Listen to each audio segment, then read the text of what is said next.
뉴스의 진수를 보여주는 인터뷰 뉴진수.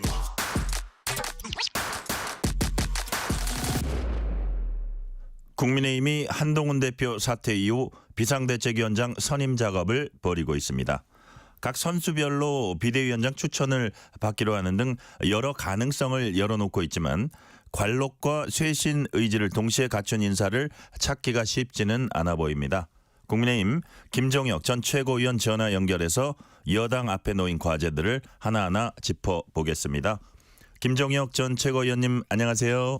예, 저는 그냥 안녕하십니까.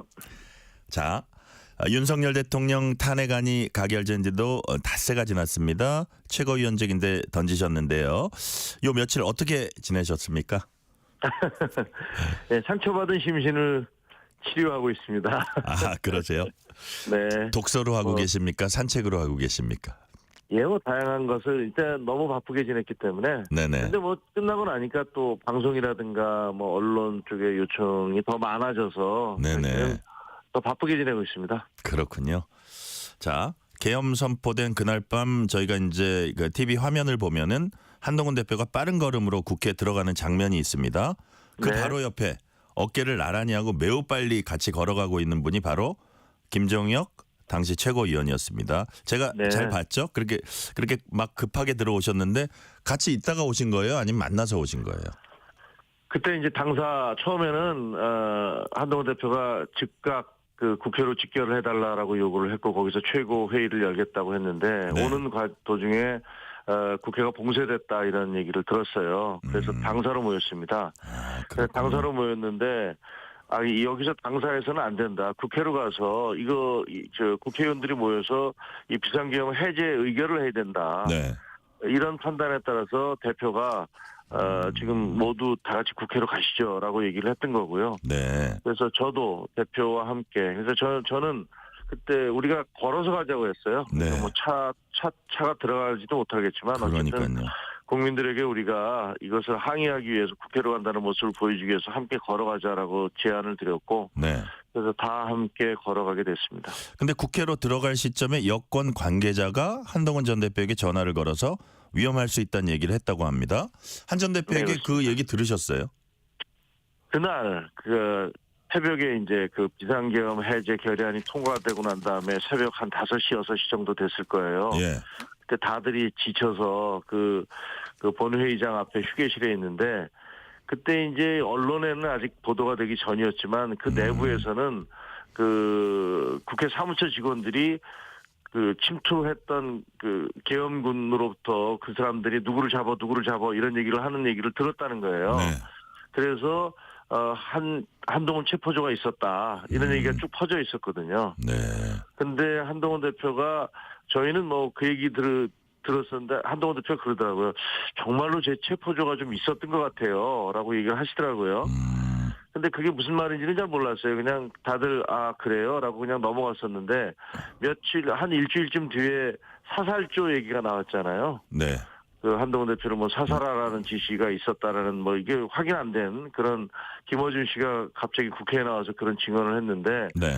그 얘기를 듣고서 그때 몇 명에게 그 같은 자리에 있던 분들에게 사실은 그때 제가 전화를 받았었다. 그 얘기를 그 뒤늦게 한 거군요. 예, 한 일주일 정도 뒤에 하여튼 그 김어준 씨의 얘기가 나온 다음에 그 얘기를 하더라고요.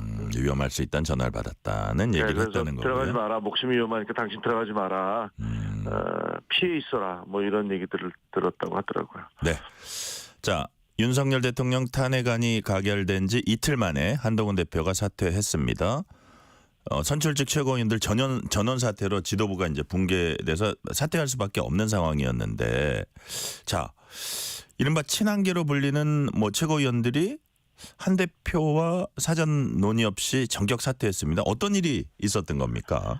뭐 그날 그 탄핵안이 통과된 다음에 의총에서 거의 인민재판이 벌어졌죠. 뭐 아시다시피 대표 물병도 던지고 그다음에 뭐 온갖 육두 문자에다가 여기 이 의원들 하나씩 일어나서 자기가 표결을 어떻게 했는지를 밝혀라. 네.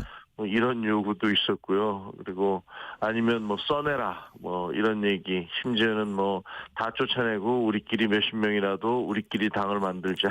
뭐 90명이 똘똘 뭉쳐 하자. 예. 네, 이거 뭐 거의 북한에서나 북한 인민재판에서나 있을 법한 그런 상황들이었고요. 네. 그리고 뭐 우리끼리 똘똘 뭉쳐서 가자라는 건 뭐 마치 뭐 비가 오나 눈이 오나 뭐 우리끼리 뭉쳐서 가자는 뭐 북한구가 생각나기도 하는데 말이 안 되는 얘기죠. 정당이라는 것은 그 권력을 획득하는 건 뭐 목적인데 권력 획득하지 않아도 좋으니까 우리끼리 뭉쳐서 가자. 뭐 쉽게 말하면 영남당으로 뭉쳐서 가자. 이런 주장은 기본적으로 어떻게 보면 해당 행위에 해당 행위 같은 발언일 것이라고 생각을 해요. 네네. 근데 그런 분위기 속에서 제가 보기에는 뭐 장동혁 최고나 그리고 진종호 최고는 엄청나게 그 부담감을 느꼈을 거라고 생각을 합니다. 그러면서 뭐 아니 나도 못해 안 하겠다 뭐 이런 식으로 얘기를 했던 건데, 근데 저는 그럼에도 불구하고 두 분은 그렇게 공개적인 자리에서 상의하지 않고 던지듯이 자리를 내려온 것은 잘못한 것이다 이렇게 생각합니다. 네. 조경태 의원은 한동훈 전 대표가 쫓겨났다고 말한 반면에 어제 뉴스레터 K에 김재원 전 최고위원이 이제 출연했는데 쫓아내는 사람 없다. 지도력, 당 장악력 한계 때문에 스스로 물러났다. 이게 반박을 했습니다. 최측근 최고위원들마저 등 돌렸고 이른바 친한으로 분류되는 의원들도 그 숫자가 미미하다 뭐 이런 뜻이 좀 내포되어 있는 것 같아요. 이 부분은 어떻게 보세요? 부분적인 진실이죠. 근데 아시다시피 그 한동훈 대표는 국민과 당원들이 압도적으로 지지를 해서 됐지 뭐 의원들이 지지한 건 아니잖아요. 네네. 그리고 그때 당시에 뭐 선거 과정에서도 어떻게 해서든지 떨어뜨리기 위한 여러 가지 공작이 있었고, 심지어는 끝난 다음에도 대표가 되면 바로 끌어내리겠다라는 이른바 김옥균 프로젝트가 뭐 널리 알려져 있지 않습니까? 네. 저는 결국 김옥균 프로젝트가 성공했다 이렇게 생각을 합니다. 비상계엄이 김옥균 프로젝트를 만들기 위해서 한 것은 아닌 것이 분명하겠지만, 그러나 비상계엄으로 인해서 만들어진 탄핵 국면을 최대한 이용해서 그 국면을 대표를 쫓아내는 그런 구실로 삼았다라는 건 뭐 부인할 수 없을 것 같습니다. 네. 자, 국민의힘이 어제 비상대책위원장 선임을 위한 의원총회 열었습니다. 오랜 시간 논의했지만 결론 내지 못했고 일단 선수별로 추천을 받겠다는 얘기 나오고 있어요. 지금 비대위원장 뽑는 게 어려운 이유 뭐라고 보세요? 각자 이해관계가 다르고 네. 그 각자가 하고 싶은 분들이 많은데 그걸 내색은 못하고, 네. 그러니까 명분을 쌓기 위해서 이리 돌리고 저리 돌리고 하는 게 아닌가 그런 생각이 들어요. 제가 보기에는 권성동 원내대표께서 뭐 당대표가 그러니까 비대위원장까지 맡고 싶은 생각이 있으신 것 같아요. 근데 그렇게 되면 원내대표에다가 그 당대표의 역할을 한 비대위원장까지 해서 사실상의 당을 완전히 장악하는 뭐 제왕적 대표가 비대위원장이 되는 거 아니겠습니까? 네. 거기에 대한 반발, 그리고 권성동 원내대표가 사실상 윤석열 대통령을 만드는데 1등 공신인데 그 본인이 만들어낸 대통령은 무슨 여러 가지 혐의로 지금 잘못하면 체포 구속될지도 모르는 그런 위기 상황에 있는데 탄핵됐고, 그런데 정작 그 1등 공신은 당을 완전히 장악해서 제왕적 비대위원장이 된다는 것들이 너무 비현실적이죠. 네. 국민들이 별로 받아들이기 쉽지 않을 겁니다. 그런 부분이 이제 걸릴 것이고, 나머지 친윤분들도 본인들이 뭐 해보고 싶으시겠지만 국민적인 비난 여론이 일까봐 눈치를 보고 있는 거 아닌가. 네. 또 서로 간에 눈치를 보고 있는 게 아닌가 이렇게 생각이 들어요. 이 와중에 김재섭 초선 의원 얘기가 나옵니다. 자, 김재섭 비대위원장 카드 어떻게 평가하십니까? 뭐 그냥 호사가들이 하는 얘기일 거라고 생각을 합니다. 현실성이 왜냐하면, 떨어진다고 보세요? 예, 뭐 아마 그 중진들께서 쟤를 뭐 죄송합니다. 속된 말로 쟤를 어떻게 믿고 그걸 맡겨. 혹시라도 비대위원장이 된 다음에 우리 컨트롤 안 되게 자기 마음대로 가면 어떡해. 뭐 이런 생각을 하실 겁니다. 그래서 그렇게 쉽게 뭐 넘기기가 어려울 것 같아요. 아, 그러니까 뭐 얼굴 마담으로 활용할 수도 있다 뭐 이런 뜻이세요? 그렇게 하려고 하겠지만 뭐 김재수 의원이 그걸 받아들이겠습니까? 뭐 왜 자기의 이름이 나오는지 뭐 불보듯 뻔한데 뭐 김재수 의원도 받기가 쉽지는 않을 거예요. 네. 자, 그렇다면 이제 새로 뭐 다음 주쯤은 뽑힌다고 봤을 때요. 새로 네. 구성될 지도부는 어떤 역할을 해야 됩니까? 가장 중요한 게 뭡니까? 아시다시피 지금 비상계엄 사태 이후에 우리 당은 뭐 국민들로부터 돌팔매를 받고 있지 않습니까? 네네. 근데 이것을 어떻게 극복해 나갈지 저는 정말 암담해요. 당의 쇄신과 개혁을 이루어 나가야 되는데 네. 사실 뭐 지금 친윤 중진이라는 분들이 쇄신과 개혁과 뭐랄까 이미지가 전혀 맞지 않고 그렇게 살아오신 것도 별로 아닌 것 같고 네. 그렇기 때문에 우리 당이 뭐 비대위원장에 어떤 분이 오시든 간에 그 지금 거론되는 분들 중에서 누구 한 분이 맡으시게 된다면 굉장히 험난한 길일 것이다. 그리고 앞으로 윤석열 대통령에 대한 수사 결과가 계속 나올 텐데 그리고 탄핵 심판도 시작될 텐데 거기서 그동안 대통령이 주장했던 여러 가지 얘기들이 사실이 아닌 것으로 밝혀질 경우에 보나마나 비난의 화살이 우리 당으로 쏟아질 텐데 과연 이것을 어떻게 방어하고 막아낼 수 있을지 굉장히 어려운 과제가 남아있다고 보여집니다. 네. 자, 윤석열 대통령 탄핵안이 가결된 지 이틀 만에 이제 한동훈 대표 사퇴했고, 자, 그때 이제 한동훈 대표가 얘기를 가만히 들어보면 이제 약간 돌아오겠다는 거를 시사하는 그런 얘기들이 있었어요. 지금까지 이제 한동훈 대표 등판을 보면 4월 총선, 국민의힘 전당대회 두 차례라고 보고 과연 세 번째 등판이 언제일까? 우리 김종혁 최고위원님이 보시기에는 만약에 내년에 조기 대선이 치러지게 된다면은 한 전 대표가 세 번째 등판을 그때 할까요? 그거는 국민들이 선택하시는 겁니다. 네. 뭐 정치인이 자기 스스로 자기의 운명을 결정하지 못하더라고요. 정치인들이라는 건 전부 다 민심이라는 바다 위에 떠 있는 조각배들이기 때문에 민심이 그 배를 밀어갈 수도 있고 뒤집을 수도 있습니다. 그러니까 지난 12월 3일 그 비상계엄 하에서 한동훈 대표가 했던 그런 처신과 행동과 말들이 올바른 것이었다고 생각하신다면 국민들께서 한동훈을 다시 불러올 것이고 그것이 아니라면 한동훈 대표를 다시 끌어오지 않겠죠. 결국은 모든 것은 국민들, 주권자인 유권자들에게 달린 문제입니다. 네. 한동훈 전 대표 질문 한 두어 개 더 해볼게요. 비상계엄 발표 이후에 한동훈 전 대표 행보와 관련해서 평가가 엇갈리고 있습니다. 계엄의 위헌성, 대통령 조기 퇴진 이런 건 이제 신속히 지적했던 반면에 탄핵 반대에서 찬성으로 바뀌었고 이거 좀 오락가락하는 게 아니야 이런 지적도 받았고 단정적으로 내란죄라고 규정 지은 것 등과 관련해서는 당내 강한 반발에 이제 직면하기도 했고요. 예민한 문제를 최고위원들과 상의하기보다는 독단적으로 일단 지르고 본다는 이런 비판도 좀 나옵니다. 이런 부분들은 어떻게 평가하세요? 그 비상계엄이 이루어졌을 때 대표가 그 수차례 그 본회의장으로 오라고 했지만 네. 중진들께서 단 한 번도 나타나지 않으셨습니다. 의총 열자고만 계속했죠. 지금 현재 집에서 불이 나고 있는데 그 회의를 해서 불을 끌지 말지를 결정한다는 게 말이 되겠습니까? 그 비상계엄으로 인해서 헌정 질서가 중단되게 생겼는데 그걸 의총으로 결정합니까? 그 최고위에 열면 거기서 최고위에서 어떤 결정을 내리시겠다는 겁니까? 그러니까 제가 보기에 그 무슨 독단적으로 결정했다라고 얘기하는 부분들 그런 것들이 저도 최고위의 멤버였지만 뭘 독단적으로 결정했는지 잘 모르겠고 그다음에 이번 사태와 관련해서는 만약에 지금 중진들이 원하는 대로 그 국회로 가지 않고 그 당사에만 계속 머물러 있었다면 그래서 그 국회에서 본회의장에서 야당 의원들만 모여서 계엄을 해제하라는 거 안을 통과시켰다면 네. 그 다음날 벌어질 일은 뻔하지 않습니까? 하나는 만약에 대통령이 그 안을 받아들이면 저희는 그 안에 한 명도 참석하지 않고 당사에만 남아 있었던 저희는 그 비상계엄 방조당이 될 것이고 그다음에 만약에 대통령이 야당만에 의해서 해제 요구를 받아들이지 않으면 그 다음날 유혈 사태 났을 겁니다.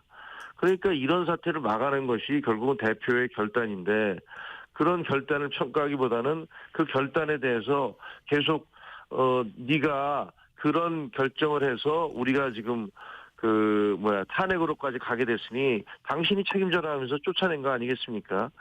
물에 빠진 사람 건져내면 보따리 내온다고 한다더니 저는 제 기준으로 보면 참으로 우리 당에서 지금 주장하는 것들 이해하기 어렵습니다. 지금 벌어지고 있는 일들을 이해하기 어렵다. 당을 네. 가장 위기에 있을 때 예를 들어서 계엄 해제로 이끌어 가지고 헌정 중단을 막은 공을 인정해야 되는데 그 이후에 약간 기술적인 문제 이런 거를 가지고 마치 그게 본말을 전도하고 있다 뭐 이런 말씀인 것 같네요.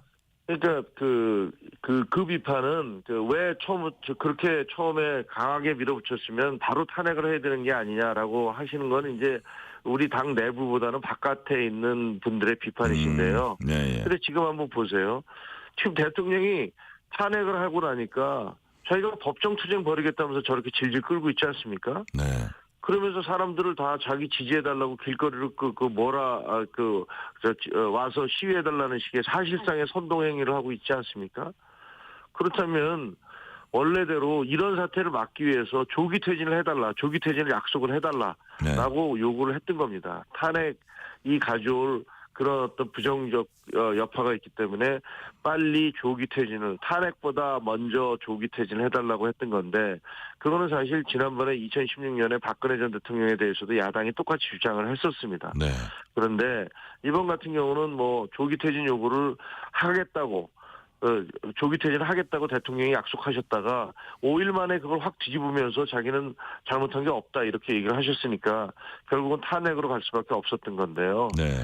탄핵이 가고 난 다음에 지금 여야 지지자들이 길거리에서 충돌하고 있는 양상을 보면 참으로 안타깝다라는 생각이 듭니다. 네. 아까 이제 한동훈 전 대표의 재등판 관련해서는 이건 결국 국민이 결정하시는 거다는 그 큰 틀의 맞는 말씀해 주셨고 근데 약간 테크니컬리 기술적으로 보면 이제 만약에 비대위가 친윤계 중심으로 구성되면 이제 출마 조건이나 이런 룰들을 최종 결정할 거 아닙니까? 네. 한 대표에게 불리하게 나오지 않을까 이런 전망도 좀 있어요. 이 부분은 어떻게 보세요? 굉장히 지엽적인 것이라고 봅니다. 네. 물론 룰 같은 것들이 굉장히 크게 영향을 미친 건 명태균 씨 사건을 보면 네. 이 명태균 씨가 그런 룰을 만드는 게 전문가이고 거기에다 여론조사 조작 이런 것들을 같이 결부시켜서 판을 다 뒤집어 왔다. 이런 얘기를 듣고 있잖아요. 네.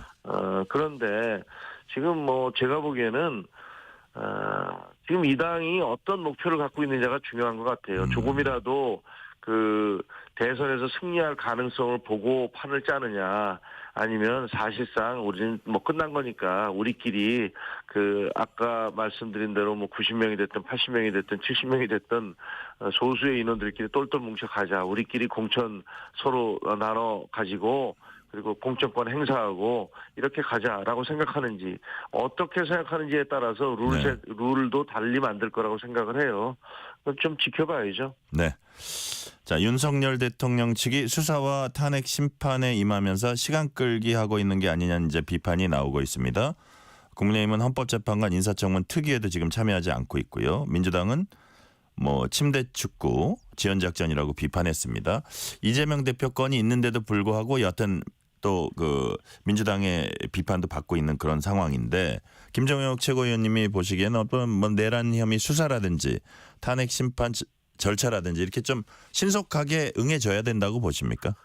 당연히 응해야 되는데요. 저희 국민들이 왜 그렇게 부끄러워해야 되는지를 모르겠습니다. 보면 지금 윤석열 대통령은 헌법재판소에 통지문도 받지 않겠다고 하고 수사를 받으라는 요구도 거부하고 있습니다. 네. 그리고 또 저쪽에 반대편에 있어 제1야당의 대표인 이재명 대표께서는 본인이 변호사를 선임하고 그다음에 수령을 해야 되는 통지문을 또 안 받고 이사를 갔다 하면서 수취인 불명으로 이게 전달이 안 되고 있다는 보도가 나오고 있지 않습니까? 네네.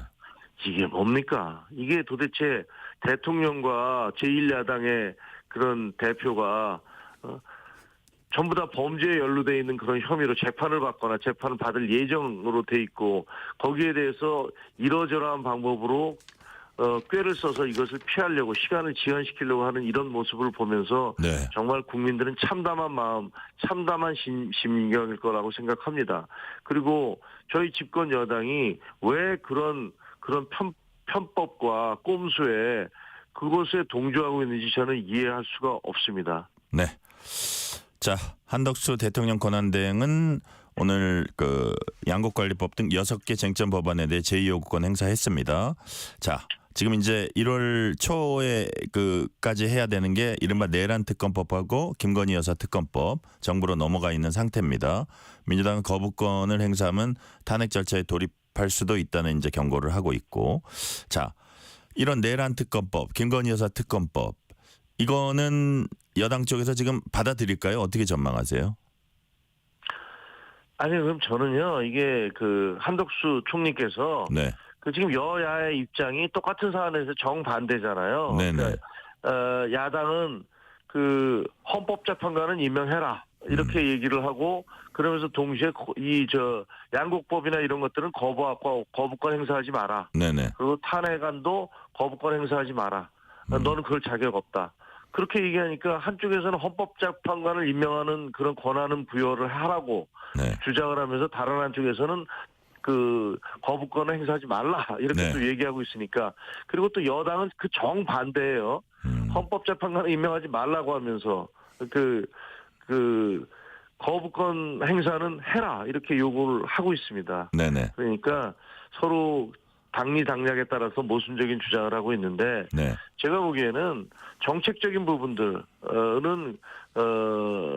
한동훈 권한대행께서 거부권을 행사할 수 있다고 생각을 합니다. 하지만 헌법재판관을 임명한다든가 혹은 김건희 여사에 대한 특검 법안이라든가 적어도 김건희 여사와 윤석열 대통령과 관계된 부분 그런 정치적인 문제에 대해서는 그거는 탄핵안을 거부하지 말고 네. 헌법재판관을 임명하는 그런 태도를 보이는 것이 좋겠다라고 생각합니다. 네.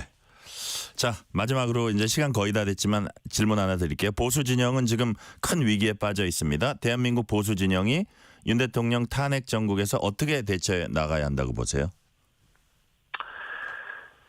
저는 한동훈 대표도 그런 생각이셨지만 저희가 예. 어떻게 해서든지 비상계엄에 대해서 잘못됐다고 비판을 하고 대통령에 대해서 탄핵을 당론으로 결정했어야 된다고 생각을 합니다. 그래서 윤석열 대통령이 없는 국민의힘 예. 그리고 이재명 대표가 있는 민주당이 서로 경쟁하게 된다면 그러면 저희는 신락 같은 희망이 있을 거라고 생각을 했던 거예요. 그런데 지금 우리 당은 그런 길을 택하기보다는 윤석열 대통령의 비상계엄을 사실상 묵인하고 그리고 탄핵을 반대하면서 윤석열 대통령과 김건희 여사를 끌어안고 가려는 그런 모습을 보이고 있습니다. 저는 이런 전략이 결코 승리하기 어렵다라고 생각을 합니다.